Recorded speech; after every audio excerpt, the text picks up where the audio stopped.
அல்லாம ஷிபிலி ரஹ்மத்துல்லாஹி சொல்லுவாங்க, நான் ஒரு சமயம் பாலைவனத்துல போயிட்டு இருந்தேன். அங்க ஒரு சிறு வயசு வாலிபர் அங்க இருந்த சில கபர்ஸ்தான்ல பக்கத்துல தன்னுடைய கன்னத்தை வச்சு அந்த மண்ல உருட்டியபடி அழுதபடியாக இருந்தார். தன்னுடைய கன்னத்தை வச்சு தேய்க்கிறார், மண்ணிலேயே தேய்ச்சிக்கிட்டு அழுகிறார். திடீர்னு வானத்துல என்ன செய்யறாரு, தன்னுடைய பார்வை உயர்த்தி வாயில திக்ரு செய்துக்கிட்டே இருக்கிறார், அல்லாஹ்வை புகழ்ந்துகிட்டே இருக்காரு. ஒரு ரெஸ்டே இல்லாம திக்ரு தஸ்பீஹ் செய்துட்டே இருக்கிறாரு, கண்ணீர் விட்டு அழுதுகிட்டே இருக்கார். நான் என்னன்னு அவர் பக்கத்துல, நான் போற வேலையை விட்டுட்டு என்னவோ தெரியலன்னு அவர் பக்கத்துல போனேன். என்னைய கண்ட உடனே அவர் என்ன செய்தாரு, மெதுவா எஞ்சி நடக்க ஆரம்பிச்சார். நான் பின்னால ஃபாலோ பண்றேன்னு கொஞ்சம் வேகமா நடக்க ஆரம்பிச்சார். நான் உடனே சொன்னேன், அல்லாஹ்வுடைய நேசரே நில்லுங்க நில்லுங்க, அல்லாஹ்வுக்கா நில்லுங்க. நான் நிக்க மாட்டேன்னு சொல்லிட்டு ஓடினார். அப்ப நான் சொன்னேன், அல்லாஹ்வுக்காக வேண்டி அல்லாஹ் அல்லாஹ் அப்படின்னு சொல்லிக்கிட்டே என்ன செய்தாரு, ஓடினார். அந்த அல்லாஹ்வின் பொருட்டால் நில்லுங்க அப்படின்னு சொன்னேன். அவர் கையை காட்டினார், நிக்க மாட்டேன் அப்படின்னு.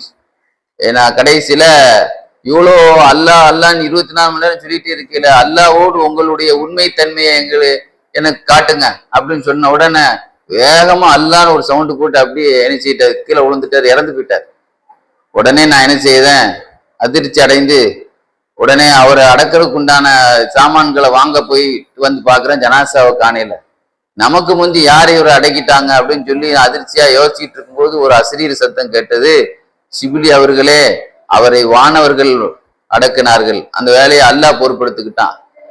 அவர் எப்படிப்பட்ட ஆள் தெரியுமா, அவர் எவருடைய தரம் என்னன்னு தெரியுமா, அவருக்கு இந்த உயர்வு எதை வச்சு கிடைச்சது தெரியுமா. அவர் ஆரம்ப காலத்துல ஒரு தப்பு செய்யக்கூடியவராக, ஒரு விபச்சாரம் செய்யக்கூடியவராகவே இருந்தார். ஒரு நாள் ஒரு பயங்கரமான ஒரு கனவு ஒன்று கண்டார். அந்த கனவுல அவருடைய மர்மஸ்தானம் பாம்பாக உருவத்திலையும், அந்த பாம்பு அப்படியே அவருடைய முகத்தையே சுத்தி சுத்தி வர்றதையும், அவருடைய முகத்துல நெருப்பை அப்படியே ஜுவாலையை எரிவதையும், மூஞ்சி கறிக்கட்டையே ஆயிருச்சு கனவுல. அப்படியே அதிர்ச்சி அடைந்து இபாதத்துல இறங்கினார். 12 வருஷம் இபாதத்திலேயே பார்த்த அதே கோலத்திலே இருந்தார்.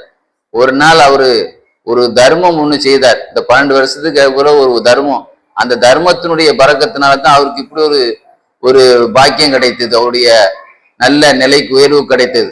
ஒரு நாள் ஒரு ஆள் தர்மம் கேட்டார், அவர் தன்னுடைய வேஷ்டிய குழந்தை அவருக்கு கொடுத்துட்டார்.